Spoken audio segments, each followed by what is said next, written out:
Is next topic we are going to see is about the surface tension by capillary rise method. Yes, already we have seen what is meant by capillary, is it not? Now, how to determine the surface tension with the help of this capillary rise? That is what we are going to see in this. First, the pressure difference across a curved liquid air interface is a basic factor behind the raising up of the water in a narrow tube. So, whatever it is, the pressure difference between the liquid and the air. Okay, so suppose you consider this to be the level of the liquid. Okay, and here we have the air, is it not? So between the liquid and the air, okay, how much is the pressure difference? That is the main cause for the raising up of the liquid. Okay, so according to that, the liquid will raise in the narrow tube. Yes, next is the capillary rise is more dominant in the case of very fine tube. So if we consider a very fine tube, then the capillary rise is more dominant. So in this dominant, we can just say that it'll be of higher level. Okay, so it can raise even up to higher level in this. Yes, but this phenomena is the outcome of the force of surface tension. This is due to what? Only the phenomenon of surface tension. Yes, for this, let us consider the height to be h and surface tensions. So the height is up to what height the liquid is being raised. That liquid height we are considering as h, and the surface tension, if we are going to take it as t, then consider a capillary tube which is held vertically in a beaker which is containing the water. Then the water rises in the capillary tube to a height h due to surface tension. So this is a beaker which is containing the water, and this is a tube which we are considering. Then because of the capillary, what happens? The water rises in the tube. Yes, then the surface tension force. Surface tension is denoted by T, and the surface tension force is denoted by Ft. And this Ft acts towards the downward direction, and its reaction force is acting in the upward direction. Okay, so in the downward direction, this Ft is acting. Okay, and the reaction force to this is acting in the upward direction. Yes, now the surface tension T, we are going to split into two components. Okay, so the two components which we are going to consider is T sin theta and T cos theta. Okay, so T sin theta is a horizontal component and T cos theta is a vertical component. And so the total upward force we can have only with total upward force is given by this vertical component into the circumference. Okay, and so T cos theta into 2 pi r. Okay, so this can be written as 2 pi r T into cos theta. Yes, so we have got with a total upward force. Okay, then if theta is the angle and r is the radius, rho is the density and h be the height. Okay, angle, radius, rho, density and h be the height, then volume of the liquid in the tube, that is given by volume of the liquid of radius r and height h. Okay, plus volume of the liquid of radius r and height r minus the volume of hemisphere. Okay, so volume of liquid in the tube. So how much is the liquid which is in the tube?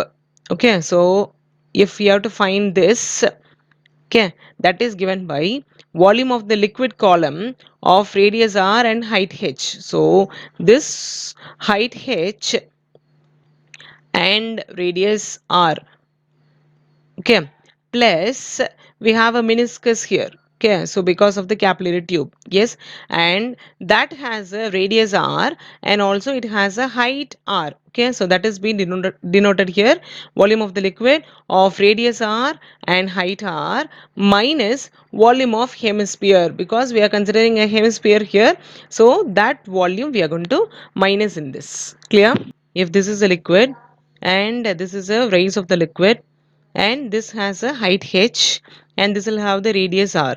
So this volume, so this total volume if you have to find, that is given by the rise of the volume of this, okay, plus the volume of this hemisphere minus this term, okay, which has a radius r and height R. Okay, so here we are going to consider this to be the tension, and this tension is being split into two components, sine theta and cos theta. Same way, this tension is going to be split into two components, which is sine as well as cos. So just see here, this sine theta is in this direction and this sine theta is in the opposite direction. So we cancel with the term of sine theta, and cos theta, they both are acting in the same direction. So we are considering only with the cos theta. Okay, and here this N is equal to T, that is normal force is equal to the tension in this. Okay, so writing the formulas here. So volume of the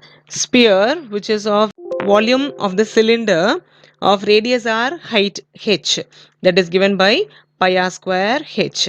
Next is volume with a radius r and height also r. So instead of h we are writing as r itself here. So it is pi r square into r, okay, minus volume of hemisphere. So volume of hemisphere is given by 2 by 3 pi r cube. Okay, now pi r square h as it is, r square into r, that becomes as what? R cube. Yes, so we have pi r cube minus 2 by 3 into pi r cube. Yes, now this 3, when you are going to take it to the other side, that becomes as 3 pi r cube. Yes, so 3 pi r cube minus 2 pi r cube divided by 3. Okay, so 3 minus 2 is what? 1. So 1 by 3 pi r cube.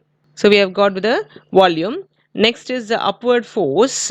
Okay, that is given by this volume into the density into the gravity. Okay, so 2 pi r t cos theta, which is equal to pi r square. In this both, if you are taking pi r square common outside, the remaining is h plus 1 by 3 into r. Pi r square is taken out into rho into g. Okay, in this, if we need the value of t alone, bringing all these terms to the other side, now first the value of pi get cancelled and one value of r get cancelled. So t alone here, so 2 we are bringing down, and also cos theta we are bringing down. Okay, then this terms as it is. So here we have only one term of r, then this term and rho into g.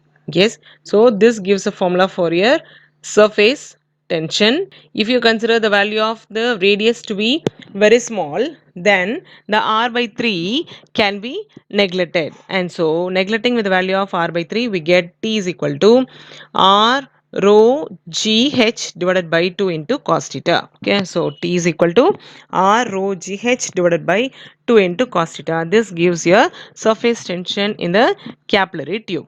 From this, if we need the value of h, okay, so bringing all these terms to the other side, yes, so 2 cos theta comes over here, and 2 r rho g that comes down, and so we get the value of h to be equal to 2t cos theta divided by r rho into g. And so we can say that the h, these are all constant terms.